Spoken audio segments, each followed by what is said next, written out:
कई बार हमारे जीवन में वैसा नहीं होता जैसा हम चाहते हैं।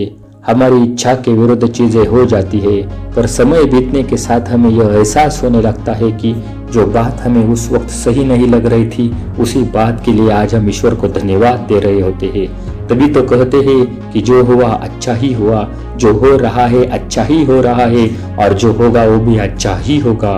एक बहुत ही प्यारी कहानी सुनाता हूँ आपको। एक राजा का विशाल फलों का बगीचा था। उसमें तरह तरह के फल लगे हुए थे और उस बगीचे की देखभाल एक किसान और उसका परिवार किया करता था। किसान उस बगीचे से तैयार और मीठे फल रोज शाम को राजा के लिए ले जाता था। एक दिन किसान ने बगीचे में आकर देखा कि नारियल, अमरूद, अंगूर, बेर सब पके हुए थे। किसान सोचने लगा कि कौन से फल आज राजा के लिए लेकर जाऊं।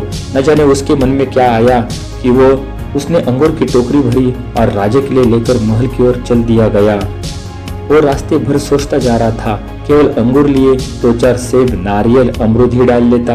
अलग अलग फल देखकर राजा कितना खुश हो जाता। सोचते सोचते वो महल के बाहर पहुंच गया। उसने अंगूर से भरा टोकरा राजा के सामने रख दिया और थोड़ी दूर जाकर बैठ गया।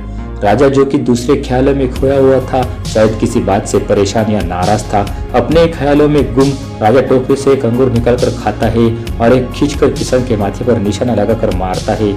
राजा द्वारा फेंका अंगूर जब किसान के माथे या शरीर पर लगता है तो किसान कहता है, ईश्वर बड़ा ही दयालु है। राजा फिर एक अंगूर किसान की तरफ फेंककर जोर से मारता है और जब वो किसान को देखता है तो किसान फिर कहता है, ईश्वर बड़ा ही दयालु है। थोड़ी देर बाद राजा को अपनी गलती का एहसास हुआ। वो सोचने लगा कि किसान के साथ कितना बुरा बर्ताव कर रहा हूँ और प्रत्युत्तर क्या आ रहा है। राजा ने किसान से पूछा, मैं बार बार अंगूर फेंककर तुम पर मार रहा हूँ और तुम्हें लग भी रहे हैं, फिर भी तुम कह रहे हो ईश्वर बड़ा ही दयालु है। किसान ने बड़े भलीपन से उत्तर दिया, महाराज, बाग में नारियल, अमरूद, बेर ये सब तैयार थे, पर मैं अंगूर लाया। मैं वो सारे फल भी ला सकता था, पर ईश्वर की कृपा से ही मुझे ये भान हुआ कि मुझे अंगूर ही ले जाने चाहिए। मैं ईश्वर का धन्यवाद देता हूँ, क्योंकि अगर मैं दूसरे फल लाता और इसी तरह आप मुझे जोर से मारते तो मेरा क्या हाल होता। सच में महाराज, ईश्वर बड़ा ही दयालु है। दोस्तों, यदि जीवन में किसी मोड़ पर सही या आपके हिसाब से घटित ना हो तो धैर्य रखना, क्योंकि इस समय के राज ईश्वर समय आने के साथ ही खोलता है और उस समय हमारे मुंह से यही निकलता है कि जो हुआ अच्छा ही हुआ।